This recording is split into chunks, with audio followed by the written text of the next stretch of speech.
सभी किसान भाइयों का स्वागत है एक और नई वीडियो में। तो किसान भाइयों, आज मैं आपको इस वीडियो में बताऊंगा जो कि आप वीडियो में कीट देख रहे हैं, जिसमें एफिडस है, हमारा रेड माइट है, वाइट फ्लाई है और हमारा एफिडस जैसे ऐसे बहुत से कीट हैं जो हमारी खेती को बहुत ज़्यादा प्रभावित करते हैं टमाटर की खेती में। और जो ये ज़्यादातर रोग होते हैं ये मार्च अप्रैल या फरवरी से लेकर मार्च अप्रैल तक हमारे बहुत ज़्यादा टमाटर की खेती में लगते हैं। जैसा कि अगर हम अभी जनवरी और फरवरी महीने में टमाटर की खेती करते हैं तो शुरू में महीने तक तो हमारे खेती में बहुत कम रोग लगने के चांस होते हैं, क्योंकि पौधे हमारे छोटे होते हैं। लेकिन जैसे जैसे धीरे धीरे टेम्परेचर हाई होता है या और हमारे कारण होते हैं, फेजेस होते हैं जो आते हैं, जिन कारण हमारी टमाटर की खेती में ये रोग आते हैं और बहुत ज़्यादा प्रभावित करते हैं। आज आपको दो मेन फैक्टर्स इनके बारे में बताऊंगा जिस कारण हमारी खेती में ये कीट ज़्यादा से ज़्यादा प्रभावित और आकर्षित होते हैं और हमारी खेती को बर्बाद कर देते हैं। क्योंकि जब भी एक कीट कोई खेती में लगता है तो उसके साथ कई रोग और भी लग जाते हैं। क्योंकि जब आपको पता है कि ये कीट होते हैं या चूसने वाले कीट या पौधे को काट कर खाने वाले कीट होते हैं, इनके बाद जो वहाँ पे डंक लग जाता है उससे हमारा वायरस फैल जाता है और हमारे पूरा पौधा खराब हो जाता है। तो किसान भाइयों, अगर आपको ये जानकारी अच्छी लगे जो मैं आपको वीडियो में बताऊंगा, इन्फॉर्मेटिव लगे, तो लाइक जरूर करना, चैनल को सब्सक्राइब जरूर करना, कमेंट करना, ताकि मेरे को भी सपोर्ट मिले और मैं आपके लिए हमेशा ऐसी वीडियो लेकर आता रहूं। और आप सभी किसान भाइयों के लिए जो अगर मैं जानकारी आपको अच्छी लगती है तो शेयर जरूर करना अपने किसान भाइयों के साथ, ताकि सभी किसान भाई वीडियो देख सके और अपनी खेती में इन बातों का ध्यान रख पाएँ। तो किसान भाई, मान के चलिए अगर आप अभी जनवरी और फरवरी महीने में टमाटर की खेती लगा देते हैं तो आपको पता है ज़्यादातर क्षेत्रों में अभी पतझड़ का समय चला हुआ है, जो हमारा पतझड़ होता है। ठीक है, तो अभी आपको पता है जैसे सर्दियों के मौसम में तो पत्ते हमारे झड़ रहे हैं, तो उसमें क्या होता है किसान भैया कि मार्च अप्रैल महीने में नई नई पत्तियां हमारे पौधों में आना स्टार्ट हो जाती है। अब बहुत से किसान भाई सोचोगे कि टमाटर की खेती से पत्तियों का क्या कनेक्शन है किसान भाइयों, और 100% सीधा डायरेक्ट कनेक्शन होता है जो कीट लगते हैं। देखो किसान भाई, जैसे पतझड़ होती है तब हमारे पौधे बिल्कुल खाली हो जाते हैं, लेकिन जैसे हमारे वसंत ऋतु आती है तो फरवरी के बाद हमारे बहुत से क्षेत्र में फरवरी में वसंत ऋतु आ जाती है। धीरे धीरे नए नए पत्ते, नई कोमल तने पौधों में हमारे जो पेड़ होते हैं आसपास उनमें आना स्टार्ट हो जाता है। जिस कारण क्या होता है कि जो हमारे कीट होते हैं, उड़ने वाले कीट होते हैं या हमारी मिट्टी में रहने वाले कीट होते हैं, वो नई नई घास होती है या नई नई हमारे पौधे के पत्ते होती हैं, उनकी कोमल पोंपले होती हैं, जो तने होते हैं छोटे छोटे बिल्कुल, उनकी तरफ बहुत ज़्यादा हमारे कीट पतंगे ये अट्रैक्ट होते हैं। और जिस कारण पौधे अगर हमारे खेत के आसपास होते हैं तो उससे वो सीधा हमारे टमाटर की खेती के ऊपर भी अटैक करते हैं। और बहुत से किसान भाई मेरी इस बात से एग्री नहीं करेंगे हो सकता है, लेकिन किसान भाइयों मैंने इन बात को अपनाया हुआ है। क्योंकि खेत में अगर आसपास में हमारे पेड़ होंगे, पहले तो धूप रोकेंगे, धूप की वजह से हमारा पौधा ज़्यादा से ज़्यादा ग्रो नहीं कर पाता है। धूप अगर होगी तो बढ़िया फ्लावरिंग होगी, ज़्यादा से ज़्यादा पौधा हमारा ग्रो करेगा और रोग भी कम लगेंगे, क्योंकि पौधे को एक अपना भोजन बनाने के लिए पर्याप्त मात्रा में जो उसको बैलेंस चाहिए वो मिल पाएगा। अदरवाइज अगर धूप भी रोकेंगे, दूसरा जब नए नए पत्ते आएंगे तो उनके लिए बहुत से कीट पतंगे होते हैं वो उसकी तरफ अट्रैक्ट होंगे। और जब नए नए फूल पड़ते हैं पौधों में, पौधे बहुत से होते हैं हमारे आसपास, तो उनमें पक्षी भी अट्रैक्टेड होते हैं। बहुत से पक्षी ऐसे करते हैं जो अपना वेस्ट छोड़ते हैं किसान भाइयों।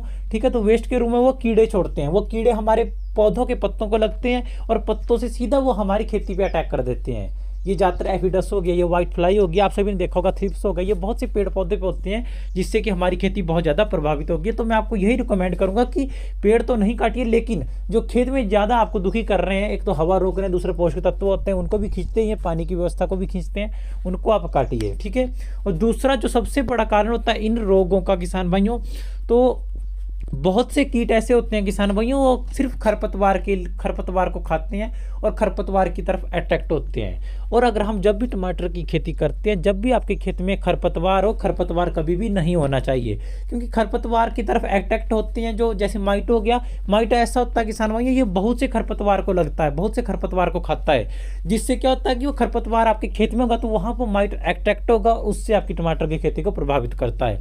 और बहुत से इसी प्रकार के पत्तों को काट कर खाने वाले छोटे छोटे कीट होते हैं, वो घास के कारण आपकी टमाटर की खेती की ओर आकर्षित होते हैं। क्योंकि आपका खेत होता है जो बेड बनाई होती है अपनी या क्यारी बनाई होती है, उसमें या तो मल्चिंग पेपर का प्रयोग करो या खरपतवार नाशक का प्रयोग करो, हर्बिसाइड का, सीधी सी बात है। और ऐसा नहीं हो कि अगर घास है या खरपतवार है अलग अलग प्रकार का उल्टा सीधा, तो उनमें क्या होता है कि बहुत से कीट तो हमारे छिपे हुए भी रहते हैं जो कि हमारी खेती को बहुत ज़्यादा प्रभावित होते हैं। तो अभी के टाइम पे दो हमारे मेन रीज़न होते हैं किसान भाई, जनवरी फरवरी मार्च में, क्योंकि मार्च तक हमारा टेम्परेचर नॉर्मल रहता है, ज़्यादा हाई नहीं होता है। जो हमारे इंसेक्ट्स लगते हैं वो इसी कारण लगते हैं। आप सभी इस बात को अपना कर देख लेना किसान भैया, अभी महीने बाद आप देख लेना किसान भैया, मेरे इलाके में तो अभी पतझड़ स्टार्ट हुई है, लेकिन बहुत से क्षेत्रों में पतझड़ होके फरवरी महीने में फिर से बसंत ऋतु आना भी स्टार्ट हो जाएंगे। और उस टाइम देखना पर पेड़ों पर कीट ही कीट होंगे, उड़ने वाली मक्खियाँ ही मक्खियाँ होगी, और जो हमारे कीड़े होते हैं हरे कलर की होती है, बैंगनी कलर की होती है, उस प्रकार की आपको हर एक प्रकार की इल्लियाँ मिलेगी पत्तों पर, जो हमारी सीधी खेती पर अटैक करती है। इसलिए आसपास पौधे नहीं होने चाहिए, सीधी सी बात है। दूसरा, हमारे खेत में खरपतवार नहीं होना चाहिए। खरपतवार एक तो हमारे जो भी हम पोषक तत्व खाद पानी डालते हैं आधा असर उसका ले लेते हैं जड़ों के द्वारा, और दूसरा हमारी खेती में कीटों को ज़्यादा से ज़्यादा बढ़ावा देते हैं। ठीक है, तो इन बातों का आपको विशेष ध्यान रखना है। जैसे थ्रिप्स हो गया, ये भी हमारे टमाटर की खेती को बिल्कुल तबाह कर देता है, जो हमारी पत्तियां सिकुड़ना स्टार्ट हो जाती है। हमारा वाइट मक्खी होगी, ये भी बहुत ज़्यादा हानिकारक होती है। हमारा ये हो गया एफिडस हो गया, रेड माइट हो गया, बहुत ज़्यादा खेती को प्रभावित करते हैं। और इसके लिए आपको मैंने जो मेन बताते हैं इनका प्रयोग, इन बातों को आप अपनाओगे अपनी खेत में, ध्यान रखोगे, तो आपका जो होगा मेडिसिन और स्प्रे का खर्च होगा वो थोड़ा सा कम हो जाएगा, आपको वहाँ पे बचत हो जाएगी। क्योंकि किसान भाई छोटे छोटे पैमाने पे आप पैसा बचाओगे, छोटे छोटे तरीके से पैसा बचाओगे, तभी आप बड़ा स्टेप उठा सकते हो, तभी आप प्रॉफिटेबल खेती कर सकते हो। क्योंकि इन छोटे छोटे खर्चों को बचाओगे, अगर मान के चलिए आप एक सीज़न में 10 बार स्प्रे करते हैं या 50 बार स्प्रे करते हैं, अगर इन बातों को ध्यान रखें तो आपको सिर्फ 50% ही स्प्रे की आवश्यकता पड़ेगी।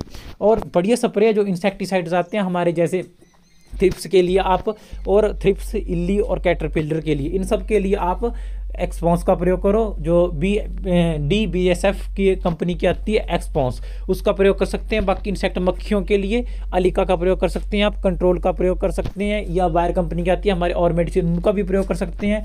फंगीसाइड भी बढ़िया होनी चाहिए, फंगस भी लगता है, ठीक है, उस बात का भी विशेष ध्यान रखना है। और माइट के लिए हमारी आती है बायर कंपनी की ओबेरॉन, उसका आप प्रयोग कर सकते हैं, उसके भी आपको 100% बढ़िया रिजल्ट देखने को मिलेंगे। ठीक है, तो ये रोग होते हैं हमारे, इनके लिए बढ़िया दवाई का प्रयोग करो, लेकिन विशेष ध्यान होता है कि खरपतवार खेत हमारा जितना साफ होगा उतनी बढ़िया हमारी खेती होती है। और पौधे नहीं होंगे आसपास तो पौधे की वजह से धूप भी रुकती है, जिस कारण भी पौधे हमारे ग्रो नहीं कर पाते हैं। तो आपको इन सब बातों का किसान भाइयों विशेष ध्यान रखना है। अगर आपको मेरे द्वारा दी हुई जानकारी किसान भाइयों अगर आपको अच्छी लगी, सब्सक्राइब जरूर करना चैनल को, और ज़्यादा से ज़्यादा वीडियो अपने किसान भाइयों तक शेयर करना, ताकि मेरे को सपोर्ट मिले और मैं इसी प्रकार मोटिवेट होकर आपके लिए बढ़िया से बढ़िया वीडियो लेकर आता रहूँ। और किसान भाई आपसे रिक्वेस्ट है, हम्बल रिक्वेस्ट है कि ज़्यादा से ज़्यादा वीडियो को शेयर करो, ठीक है, ताकि मेरे को भी सपोर्ट मिले। और इन बातों का आपको विशेष ध्यान रखना है, तभी हमारी टमाटर की खेती बढ़िया होती है। और ज़्यादा से ज़्यादा आप जैविक खादों का प्रयोग करो, क्योंकि रासायनिक खादों के साथ किसान भाई मैंने बहुत बार फर्क है कि नया नया खरपतवार आ रहा है खेत में।